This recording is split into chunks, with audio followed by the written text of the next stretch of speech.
Hi everybody, it's Az here from Heel vs Babyface with a long-awaited, to all intents and purposes, definitely judging by the messages I've been getting over the course of the last 10 days or so, a long-awaited edition of AzChats. Now, most of you will know by now, but if you are new, let me lay down the ground rules for you.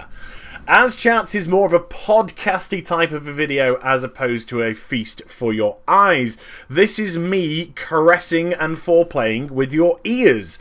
Okay, so if you've got something to do around the house, you know, you want to take the girlfriend into the yard so she can have a poo and a wee and stuff, take her back inside and then feed her, you feel free to do that. Just crank up the noise in the background and you can actually hear to what's going on. You can, carry on with other chores around the house too. So with that said, let's get into today's topic of conversation. And I want to talk about the recent rise in WoW subscribers and how it could actually have a huge knock-on effect for Blizzard when it comes to the World of Warcraft. So this is actually going to be quite a pro WoW video here. I know, I hear a lot of you gasping. What?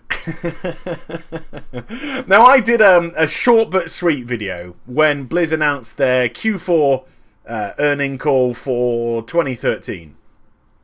And I did a short and sweet video, and I was a little bit sarcastic, and you know me, that's just the way I kind of roll. And I mentioned the fact that World of Warcraft had actually risen by 200,000 subs, and it had gone from 7.6 million subscribers up to 7.8 million subscribers. And I was just like, how on earth, all logic dictates this can't happen. It's been free fall for over a year now. A year and a half it's just been in free fall. How can it just suddenly turn up? But there's actually some legitimate reasons why, and that's what I want to get into in today's video, because it's potentially not even a blip. I know I said at the end of the video, if they go up in the next earning call, I'm calling the FBI. I'm going to get them to raid their offices, just like they did with Funcom recently. But, it's all a bit, me, I'm both the heel and I am the babyface. I am both personified in one person. But if we want to look at this objectively and we want to look at this properly, logically, then there's a lot more, just like Transformers, there is a lot more here than meets the eye. Okay, so what is the big deal? I mean, it's not as if it's a huge increase in subs, is it? 7.6 to 7.8, it's only 200,000. Well, first things first, let's have a look at the quarter that we're talking about here. We're talking about Q4, so we're talking about October, November, December of 2013. Now, bear in mind, the previous quarter, which was July, August, September, Q3 2013, incorporated the release of patch 5.4. And that meant that it incorporated the release of the brand new raid, the Siege of Orgrimmar raid, and it also incorporated things like Timeless Isle and other such matters. All the content which came in 5.4 was covered in the Q3 earnings call. And what happened? Subs went down by 100,000. Not a huge dip, but still it was quite worrying for Blizzard because Siege of Orgrimmar, this is your final patch of an expansion's life. This is the one that you hope will generate a wee bit of interest, get some people back to your game before the inevitable, because it's normally an inevitable slump in subscription numbers because people go through the content and a lot of people will go through that content relatively quickly. And although some of us will stay on and continue to do it, a lot of people, and justifiably so, will say, well, there's nothing else for me to do. So I'm now going to step away, not sub to WoW, not paying money for no new content, and I will come back maybe, at the next expansion. And the reason why I say maybe is because the last time Blizzard saw an upscale in subscription numbers was the launch of Mists of Pandaria, where the sub numbers went from 9.1 million up to 10 million. So we had 900,000 people return for the start of a brand new expansion. Now, there's a bigger issue here, okay? And it is Mists of Pandaria, so let me go into this. You see, when an expansion launches, you expect that expansion to launch big. Now, we were coming off a relatively disappointing expansion in Cataclysm. It didn't quite hit the mark. There are a lot of things that didn't work in Cataclysm for one reason or another that's not here to debate right now. And so we had the great Wrath of the Lich King, and we left Wrath of the Lich King on, what, roughly around 11 point something, 11.3, 11.1 million subscribers, and then by time Cataclysm ended, it was down to 9.1 million. So we kind of lost just over 2 million subscribers throughout the life of Cataclysm, which wasn't great. So you're always hoping that with the disappointment of one expansion, and let's face it, it's still colossal numbers here. Absolutely colossal numbers. We've already been in a previous AzChats as to how genuine subscription numbers are because of the East-West divide and the way that the subscriptions actually work between the continents there, but that's not for here nor there. But again, going from about 11.5 down to 9.1, they're still massive numbers. So yes, a big drop off, 2.4 million, whatever. But yeah, any other MMO would bite your left nut, or if you're female, bite your left titty bag off to get that sort of numbers into their game. So when Mist came around, I think Blizzard were hoping that it would really springboard World of Warcraft back into life. But there was a problem. There was a massive problem. First of all, the fact that they did the annual pass, and the annual pass gave everybody beta access, a lot of people had already experienced the content for 8 months. Now, you may think, well, what's wrong with that? It's just beta testing. Well, the problem was, when you have an expansion, like the World of Warcraft does, every time, that puts out a final patch, there is a big gap between the final patch and the next X-Pack. They always say they want to close it down. They never do. It's just air. It's just fresh air. I'm sorry, it is. They all say, yes, we're committed to closing the gap between the last expansion, the last patch of an expansion, and the new expansion. And they never do. They're just full of shit. Just full of shit. That's what it is. It's not them not being able to. It's just full of shit. It's just to try and appease you to keep you going in that time. But every single X-Pack, they've done exactly the same. Siege of Orgrimmar, exactly the same. It's 5 months old now. Siege of Orgrimmar. We haven't even started Season 15 PvP, and we haven't even started the Warlords of Draenor beta. So it's going to be with us for pretty much the same as Dragon Soul, 10 months or more. So yeah, that's hot air. But because they did the annual pass, and because everybody that purchased an annual pass got a beta pass to Mr. Pandaria, there are a lot of people that wouldn't normally beta test that played Mr. Pandaria beta. And I was part of that, and I've done a lot of beta testing on different video games in my time, and you understand the beta testing process, just like I'm doing alpha testing now for EverQuest Next Landmark. Stuff gets broken. Stuff is broken. This is not a demo. And a lot of people went into that beta with demo in mind. That was their mindset. They thought they were getting access basically to a Mr. Pandaria demo. And there was whinging, and there was complaining, and this doesn't work, and that doesn't work, and it didn't generate a lot of interest with those type of people, those type of idiotic people that didn't understand what a beta was. And I call them idiotic quite happily, by the way, because if you don't understand the testing process, do not get involved in it. Just don't. Yes, it's frustrating. That is the whole nature of it. The whole nature is to find out what is the frustration. What is the frustrating element? What's broken? How do we fix it? Yes, that building's now a pink freaking block. That's just the way beta processes work and alpha processes work. So if you ever go into a testing process thinking you're playing a demo, you are going to be sorely disappointed. Now, this goes completely away, and the reason why you can sort of forgive people, so let me turn that around on myself now. The reason why you can kind of sort of forgive people is because we're too used now to things like Xbox Live, and I might as well just say PlayStation Network, just so nobody thinks I'm being a fanboy here. When a company puts a game out a week or two before release and says, right, this is a beta. We're going to do a beta now. It's not. That's a demo. So there is a difference between the two. You're not releasing a game a week or two before launch and calling it a beta. That is bullshit, Mr. Hangman. Bullshit. That is not a beta. There's virtually nothing that you can do in that 2-week period to change your game. If there is something breaking, something which will break your game in that 2 weeks, you are fooked. Fooked. That is it. You are stuck. So it was something that would have to be repaired as the game goes on. Ladies and gentlemen, I give you Battlefield 4. One of the most broken pieces of crap to ever launch. And that's not to say the game isn't fun, or if it's absolutely working at top notch, it's not great. It is. But the problem is, it launched complete and utterly broken. So a company that does a beta test 2 weeks before launch is talking out of their annus horribilis. Okay? Because it's not. That is a demonstration.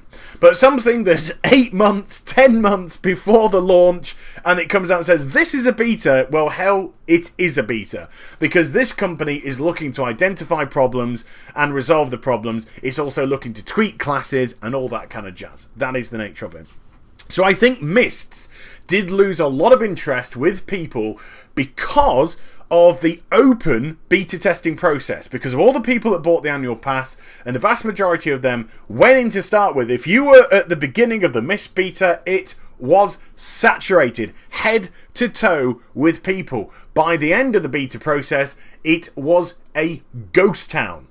Absolute ghost town. So you have to ask yourself, how many of those people that were involved in the beta testing process actually said, well, do you know what, I'm just going to remove myself from this process because it's frustrating for me, and what I'll do is I'll wait for a lot of people to complete the testing process, and I will simply purchase the expansion when it releases in September 2012.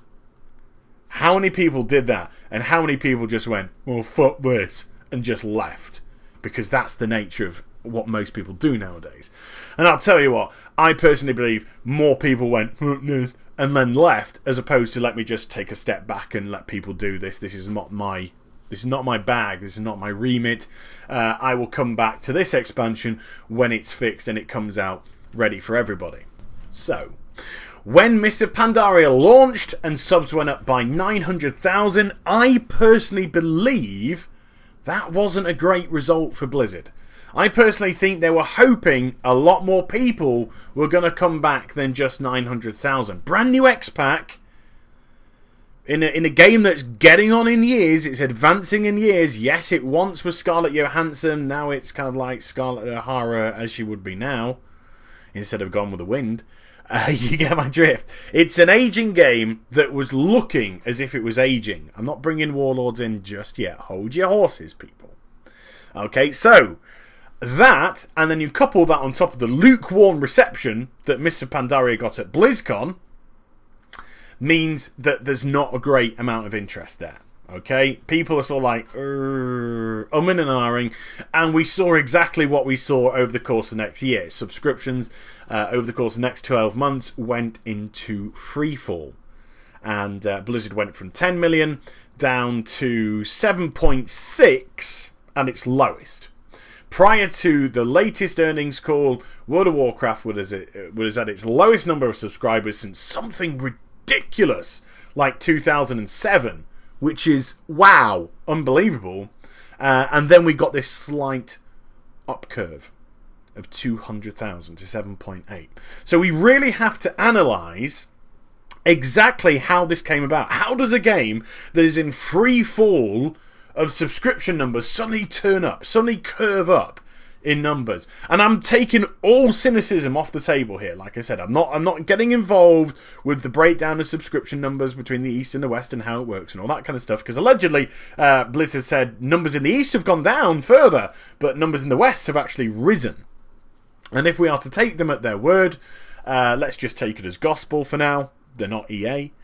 Then we'll use that as our launch point for analysing this information. So, do you say, well, World of Warcraft subscription numbers have simply plateaued? And what I mean by that, if you don't know what that means, it means that it kind of hits its critical number of people that are going to lose, and it steadies out. He's not going to lose anymore. All the people that have waved their hands around, that have gone, I've had enough of Blizz, and all the people that have calmly said, well, you know, this is just not for me anymore, and have left the game, plateauing is when that number just stops. It's just when those people just stop leaving. And what you've got left is the core community, the core focus of the game, the core players who are there to stay and to support the game no matter what. Okay? That's what plateauing means. That's when it goes on a plateau. I don't think so.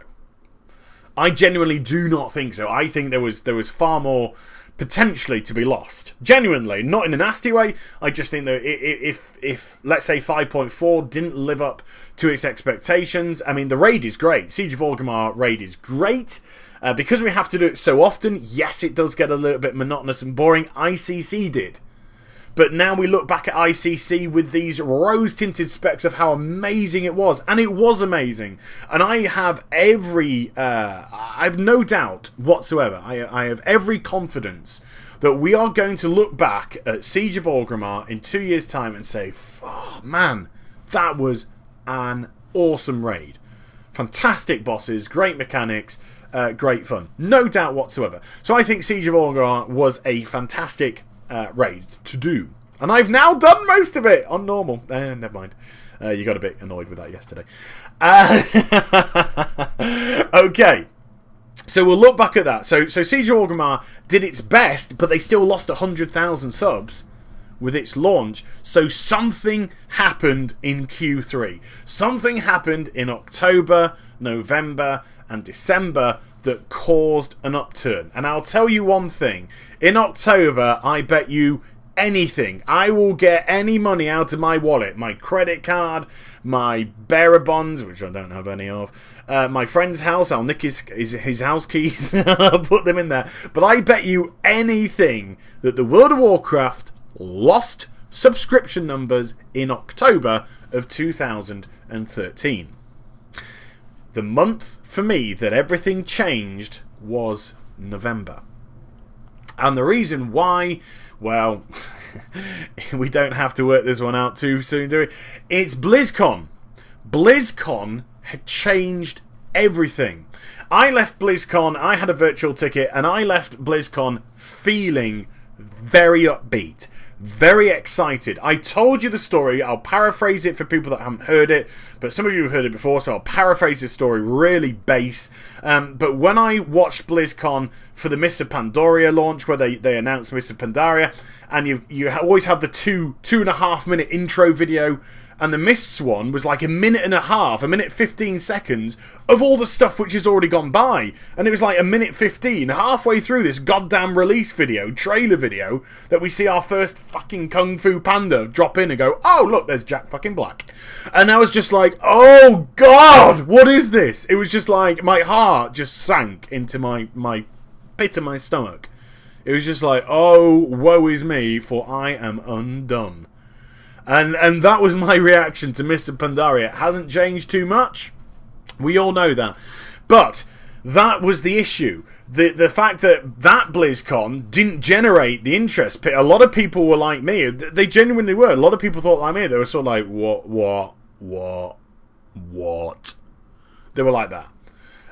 But Warlords of Draenor, the release of Warlords of Draenor, the announcement of Warlords of Draenor, coupled with the release video that they did, I tell you what, it piqued interest.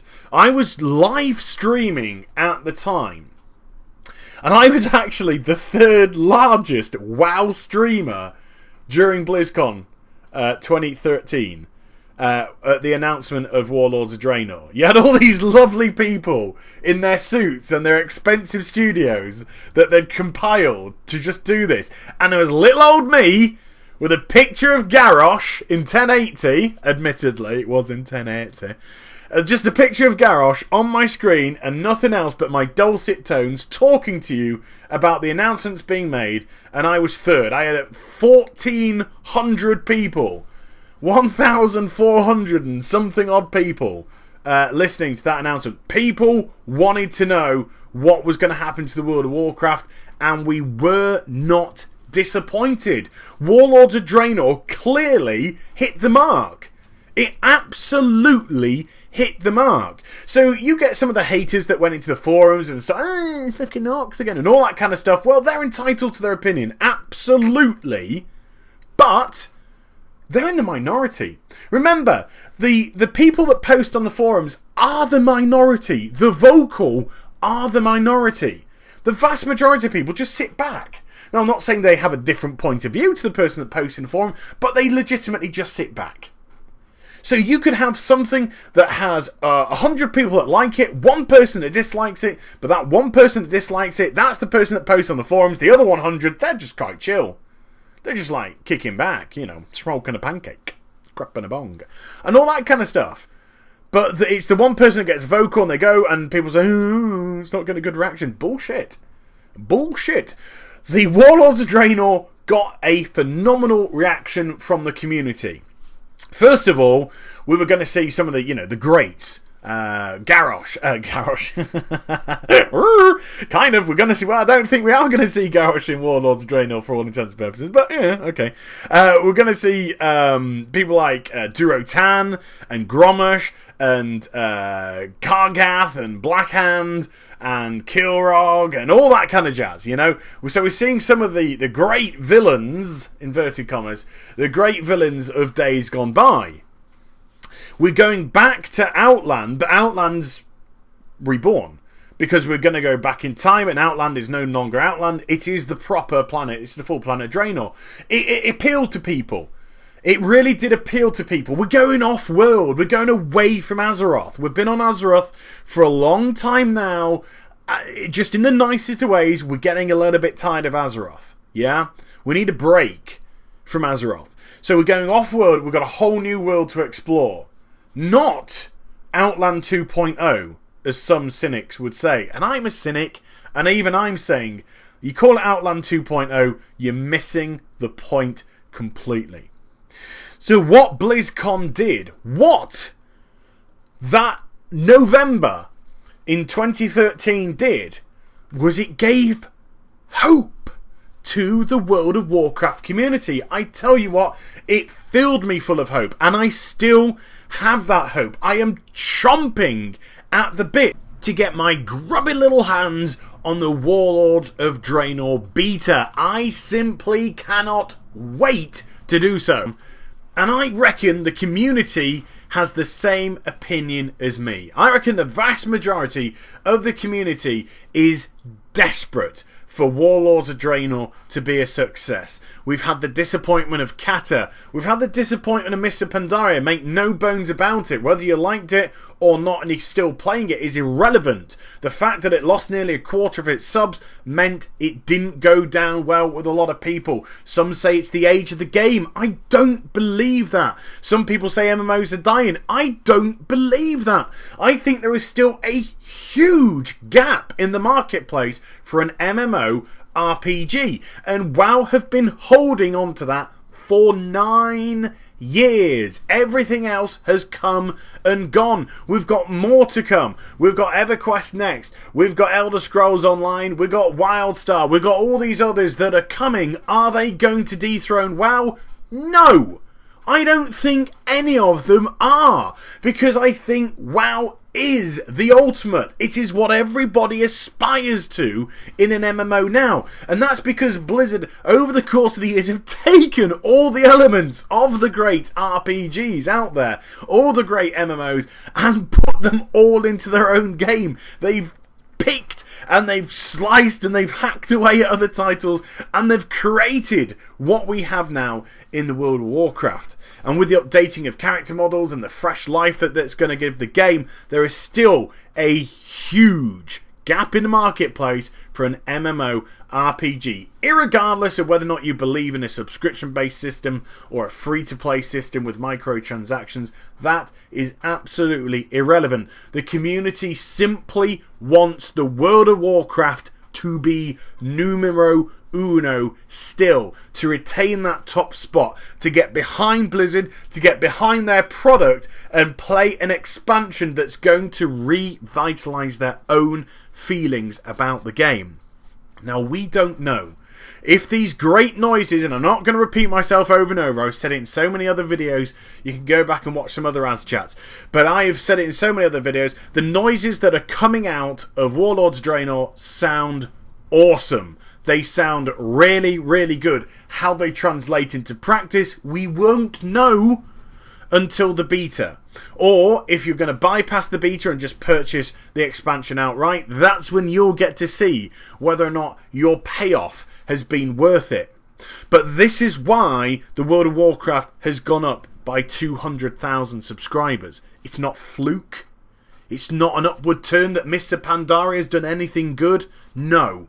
Nothing of that nature whatsoever. It's 200,000 voices of hope currently. Now, I'm going to take this just a wee bit step further, because in the next quarter, they could go down. The numbers might go down, but you know what? The numbers could stay as they are. Or they could rise another 100,000 or so. You just don't know. If Warlords comes out, if the beta comes out within the next few weeks, and fingers crossed it comes out towards the end of February at the latest, because we're most likely going to have to go through a 4 to 5 month testing process on it. You know, I don't care how much internal testing has been done so far. Until you get stuff stress tested heavily, you ain't going to know. You ain't going to really know. So let's say Warlords beta comes out towards the end of February with an approximate 4-month testing process of it, taking it through to June, then give another month after the testing process is finished for them to just tighten everything up and then release the game. And the game comes out July, which is kind of looking sort of like the release date for Warlords of Draenor. That's still going to make Mr. Pandaria the same lifespan as Cataclysm. To, you know, pretty much the same lifespan as Cataclysm, no shorter than that. But it's not that we're worried about. We just want Warlords to be the one. So if they bring out this beta in Feb and people get on this beta and it does start to live up to the hype and people go, oh my god, the way that this questing is now done is fantastic. That's a really clever way. Or they hit their level 100 cap during the beta and they go into their garrison and they start building up their garrison and they're just like, oh, Jesus wept. This is awesome. I've got my enchanting shit over there. I've sent out my guides to raid. I've been leveling up my little minions. I've been in the inn recruiting people. I've turned that dude into a fucking tank. I've turned that one into a healer. You know, oh, this is amazing. This is a great kind of mini game that I can do throughout the course of Warlords of Draenor when I'm not doing my dungeons and I'm not doing my raiding and I'm not doing whatever other content Blizzard decide to put in there. You got stuff like that. The PvP island. You know, PvPers that are desperate for PvP to return to some sort of heyday. It's been a mess in Mists. It's been a mess. But suddenly this item squish, this number squish, damage squish, CC squish, all this squishing. Oh my god, there's so much squishing. I've got a glass of orange juice in front of me now. With all this squishing, is that PvP aisle going to say, oh my god, it feels great again. PvP feels epic once more. It doesn't feel like a complete lockout fest. It doesn't feel like a complete, oh my god, it's a healer, let's just fucking walk off. No point in even bothering engaging them. Same with a tank. You know, what if it lives up to its expectations? Then subscriber numbers could easily rise for Q1. Easily rise. March in itself, just that 1 month of interest testing the Warlords of Draenor beta could be enough, if the information's coming out are positive, for people to start resubbing. Oh my god, I need to resub to Mr. Pandaria. I need to get my item level up. I need to get ready for Warlords of Draenor. I need to get that level 90 with my digital purchase, because I want to change my class ready for the Warlords of Draenor. There is absolutely nothing whatsoever to prevent that from happening, apart from Warlords of Draenor itself and the content of that beta and the content of that expansion. So Blizzard, the ball is absolutely in your court. The community is behind you. We are behind you. We are putting our dollar on the table. We're wanting to invest in you. We have bated breath. We have pauses. We have clasped hands. We have kids praying. We have women weeping. We have soldiers ready to fight for you. All you've got to do is just deliver. You deliver for Warlords of Draenor. We are there for you. We promise you that. We absolutely promise you that. The community has just shown you that in Q3 of 2013. And that is why these sub numbers, they're not a blip. They're not a blip whatsoever. They're hope. They're hope. And they're not only that, it's hope which could continue. This could be unprecedented. This could be the first expansion that ever went into a new expansion with sub numbers going up. Going up. And just think what a lift that would bring to the World of Warcraft. Just imagine what a absolute thunderbolt that would be to the MMO community as a whole. You thought we were dying? Well, guess what? Fuck you, we're here to stay, and we're here to stay for a lot of years to come. So I don't care with your Wild Stars, and your Elder Scrolls, and your EverQuests, and your Star Warsing, and your Final Fantasy. We don't care that you're here. Good on you. But we are the daddy, and we are the number one. That is what Blizz has the potential to do with Warlords of Draenor. But again, the ball is in their court. It's now all up to them. We are showing already that we are behind them on this. So, let me know what you think in the comments below. Subscription numbers going up, simply a blip, simply fever for Warlords of Draenor? Or is it legitimately the community getting behind Blizz and saying, you deliver us a good expansion and we are here waiting in the wings to jump back on board? And I hope you enjoyed the vid. Please do like, comment and subscribe to my channel. Follow me on Twitter, Facebook and also twitch.tv/Heel vs Babyface for live streaming. I shall be back with some more stuff very soon. You take care, everybody. Bye bye.